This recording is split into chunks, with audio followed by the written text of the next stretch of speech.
At then guys, good morning ulit. Nandito tayo ngayon sa part 3 ng ating history ng bulik ni Tom Mendoza ng Fantastic Ella Game Farm. Ngayon, papakita ko sa inyo kung ano ang original na bulik at kung magkano ang tryo nito.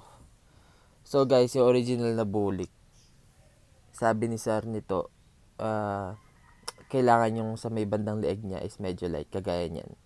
Ayan, light yung sa may bandang leeg niya. Ayun yung original na bulik. Kapag may orange na sa leeg, hanap tayo. Ayan. Pag may orange sa leeg, guys, may kasamang sweater na yun. Yun. So, lahat ng mga yan, battle crosses na yan, hindi naman pang materials yan, pang laban yan, guys. Pero yung, pag magtatanong kayong brood ka kay sir nito, yung bulik na ibibigay niya is